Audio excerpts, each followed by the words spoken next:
Now, to be honest with you, I don't think this video will be super successful. I expect about probably 9 to 10 viewers. Hopefully I'm wrong, because I found an AU that is sort of surprisingly interesting, but also surprisingly popular, but not high-key popular, sort of low-key. I'm talking about Mickey Mouse becoming Dracula, created by Twisted Wind. Now, you probably not heard of it. Maybe, I'm not 100% sure, because the only way I find out this actually exists is because a sort of tweet I found on X/Twitter that someone posts watching sort of art of basically Mario becoming sort of like a vampire, and someone reposted it saying, "Oh yeah, this reminds me of this sort of art from Twisted Wind from DB art." And I was sort of kind of surprised and intrigued, because I have never heard of this. This is sort of super weird, especially if you start seeing just the post of the art. Got me super curious. What is this and what is the story? And I was sort of surprised when I found it, and how intriguing the comic book AU really was about Mickey Mouse. Now, of course, do not get confused, because Walt Disney did create a sort of a parody of Dracula, their own version on comic book form. If you're trying to look for that, you probably found that version. I talk about the demon art from Twisted Wind, that it did it sort of like, it's kind of like King of Hearts in a way, but it's not like family friendly. This is sort of very edgy, but not like hardcore. It's like between PG-13, because some of the subject matter they do go hard, especially the art. Because you watch the art is actually pretty gorgeous, pretty dark. It almost feels almost official, even that you realize they go one extra step to make it more grimmer. In other words, in fact, they use a lot of Disney characters from the past to make the story possible. In fact, one of the main leads is basically Mickey Mouse becoming the Count, and Minnie Mouse becoming sort of Nina, if I'm saying the name correctly. It's sort of the Dracula sort of target to make her own bride in the original Dracula story, because they do take a lot of characters from Dracula and place them each single character, except for one, the cowboy. If you don't know the original book of Vampire of Dracula, you do have a cowboy, and that cowboy is sort of important in the story. He's the one who kind of helps out Del Hensey stop Dracula, but somehow, some reason, they keep removing him every single version of Dracula adaptation of a movie or comic book or a novel. And some apparent reason, like, he has a lot of weird reasons not to use them. The only time they use them, they sort of fuse them together with a different character. Like this one, they did the same thing of like Oswald becoming sort of Van Helsing, but fusing Van Helsing and the cowboy together as a fusion, something like the movie of Van Helsing. So Oswald become the hunter, take down Bessie Dracula, and that's sort of what they does most of the whole comic, trying to show you all the characters, but using the character sort of backstory, understanding a little bit more. They're sort of fusing both characters to make things more sense in this sort of universe. And in my opinion, it actually does work pretty well. It's the fact you just sort of have to get used to of the sort of edginess it has. You have moments that you'll be sort of surprised and stop reading for a second just to accept what they say. They have moments like Oswald kind of cussing. You have moments like Mickey Mouse father reappearing. He says you want her because she's a virgin blood, like really hardcore. And Mickey, no, I don't want her blood, I love her father. But it just done so very out of pocket, but yet it works very strangely. But at the same time, compliments of the characters you actually know backstory. Like, you know the characters of Mickey Mouse, you understand he's sort of a nice character, and they use that as the advantage of the story. Because of this version of Dracula, Mickey doesn't want to have that urges. He doesn't want her to eat other people. He struggles to not be a vampire, even that he is the last descendant of his own family because everybody was sort of murked by the doctor. And now he's the last one, he's his kind, but now he doesn't know what to do. And yet they points out he's a nice vampire, even that he does murk a person in the first arc of this. Yes, there are multiple arcs of this version of Dracula. Now, before I continue on, my name is Rachel. I like to talk about animation, not just animation through reviews, first impressions, cartoon theories, or sometimes, if I have some spare time, cartoon breaking news. Of course, you like how it's going, like to help my channel, put a like, comment, and subscribe. That's the only thing you need to do. If not, that's fine. You do. Thank you. Because of you, I'm getting close to my main goal of 2,000 subscribers. And yes, I'm getting close every single day because of people like you. People who like, comment, and share. Now let's break down of this sort of weird AU that ironically works so well. Now let's get started. Now I did say they have 3 different stories, but believe it or not, Twist and Wind and the collaborator, they create I think 2 more. One is sort of canceled, and the other one they decided to make it a prequel, but there is no, my understanding, no update. And also Twisted Wind doesn't really stays on DeviantArt or anyone else. It sort of disappears and reappears whatever they decide to post or say something. For right now, it's all up in the air. But let's at least talk about the 3 major stories of this sort of AU. Now, the respective of all 3 titles, the first title was called The Count Mickey Dracula, Bald Mountain is the second one, and Phantom Manor. And today we're going to talk about the first one, at least sort of a summary of the first one, The Count of Mickey Dracula, that sort of starts with Minnie Mouse trying to escape from bandits, that Mickey reappears and get rid of them. After that, they both kind of fall in love inside their own castle, but interesting enough, Uncle Scrooge, who is the original sort of grandfather or uncle of Nina of the original book, actually sent Van Helsing to actually locate what happened to Nina and bring her back.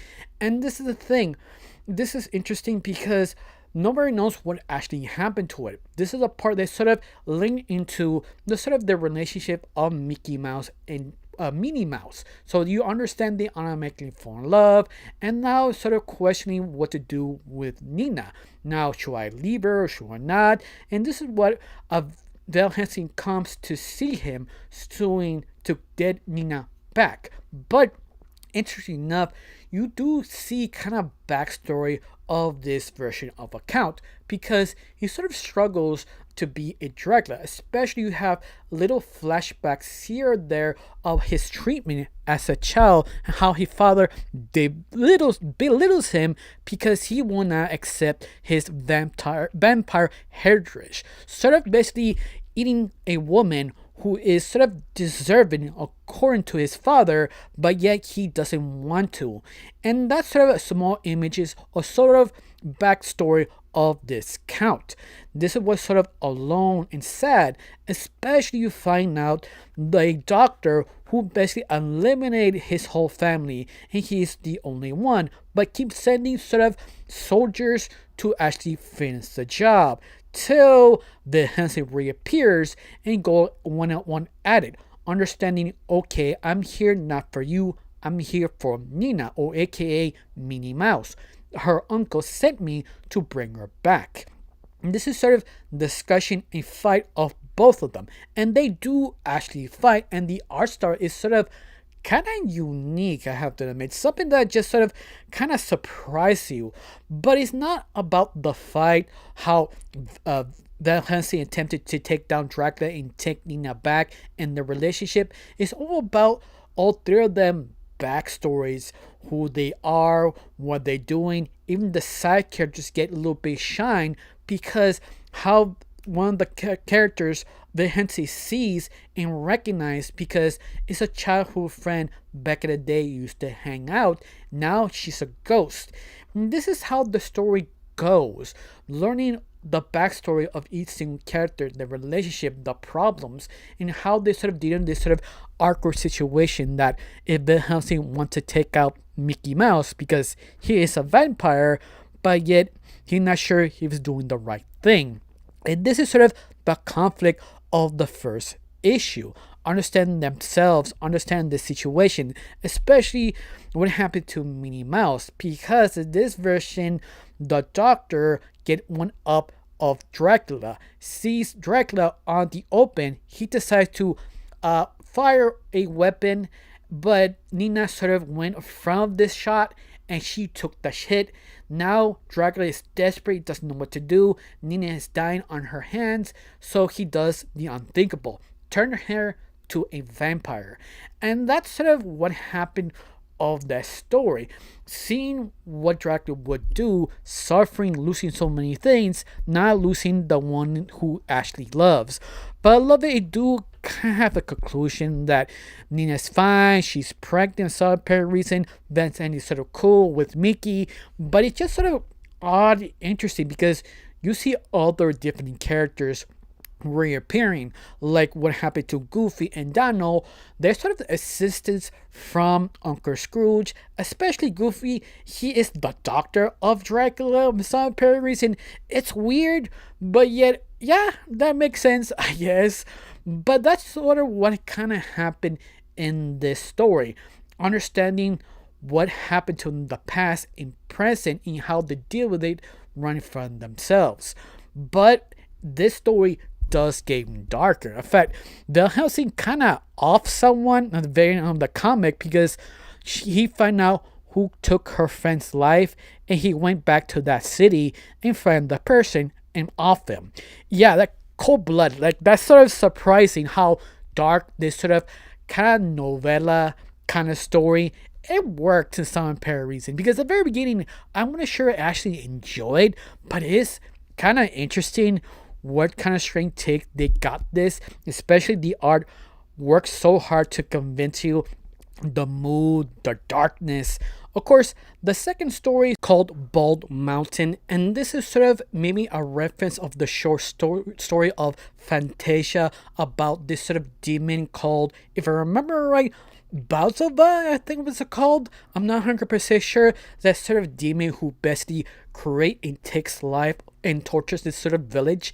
Well, that's for a reason because he appears of this sort of story because Minnie and Mickey Mouse actually traveled to this town to sort of vacation, but Dracula himself, aka Mickey, is sort of nervous about Minnie because she's pregnant. But out of nowhere, you see this sort of festival in the city, but the person who kind of making all the show is actually Jack Skellington, who has to scare Minnie to pass this off.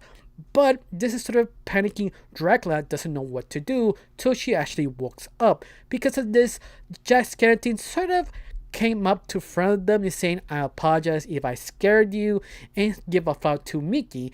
But at the same time, Mickey, like aka Dracula, is sort of kind of scared because how much risk Jack Skellington has, and Minnie like kind of is suppressed. But once more, that's sort of kind of like a running gag.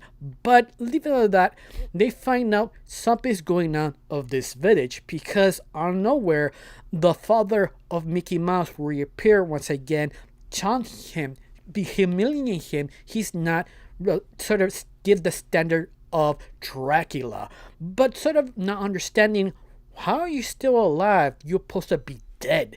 And this is sort of the interesting twist, realizing this sort of ghost or this creature is not his father, it's a doppelganger. In fact, you sort of notify him, realizing, yeah, the great demon is coming back, destroying everyone. So Mickey sort of confused, doesn't know what to do, and started talking around other villagers what's exactly going on, and realized the danger. Everybody sort of freaking out and figuring out how to take down basically this new demon, but at the same time calling Van Helsing to help him to take out this creature. And that's basically what this sort of second story really is, just introducing new characters, new threats, and to see what Dracula would do with his abilities and figuring out helping her wife gain birth during these sort of dangerous situations. It's sort of a fun little read that is sort of good. I think it's better than the first one because it has more stakes, more understanding, and more flow. Now, let's talk about the third story of this sort of trilogy of Mickey Mouse Dracula. Now, a third story called Phantom Manor. And this one is just one big ass reference of this sort of Disney horror building they have in Disney World that you visit. In fact, they do a lot of references of that story. Now, in this story, you found Mickey and Minnie sort of buying a new house, but not realizing what this house actually have, because it's sort of a deal that Mickey cannot resist because his uncle or mini uncle, Uncle Scrooge, sort of convinced him to buy the house. But something is sort of off. He doesn't understand, but a lot of his sort of instincts are just kicking in. Something is about to do something horrible, but he's not sure what it is. And that's sort of panicking, figuring out what actually going on with this sort of haunted house. And that's sort of you need to know of the third final chapter of these sort of three stories for now. But I have to say, all three of them are actually surprisingly really enjoyable. Even that, I have to say, the first one was sort of, I want to say, a little clunky because they're relying on a lot of the personalities because how the IP characters are so recognizable in the relationship to kind of enter some of the gaps. Like, for example, Oswald the rabbit, who is basically Bill Hansen, is sort of the original character who's supposed to be the first character of Walt Disney. Like, it was stolen. If you played the game of Mickey Mouse of the Wii version, it does explain in the reason why Oswald and Minnie have this sort of rivalry, how Oswald sort of hates him because he stole his fame. And they use that sort of relationship, if you understand and know about Oswald, use it by Wilhelmsy and Dracula, that sort of frenemies, enemies to friends, but you understand that sort of rivalry. That's sort of they're trying to fit in the gaps that they don't fully explain. You just need to know the characters in what they're playing to sort of answer that sort of questions. And that's how they do. That's what I mean. It feels sort of off, but you know the characters, what they actually do for, you understand why they select that specific character to play that specific character of a Dracula. That sort of kind of moments that could throw you off, but you're okay with that, you'll be completely fine. But all of that is the fun little kind of AU. Of course, I said it before, I'm not sure how popular this video will be or how many people actually know about this. In fact, if you want to find it, you can find all the AUs on YouTube. In fact, that's the easy way to find them, but also dubbed, without dub. But you can't go straight to DeviantArt with Twisted Wind owns channel. You can find it, but you kind of struggle because DeviantArt is sort of kind of odd if you're not used to using it. So FYI, a warning.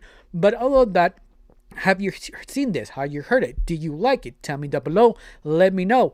Honestly, I got nothing else to say. Just thank you for watching. Don't forget to subscribe and have a wonderful day. Bye.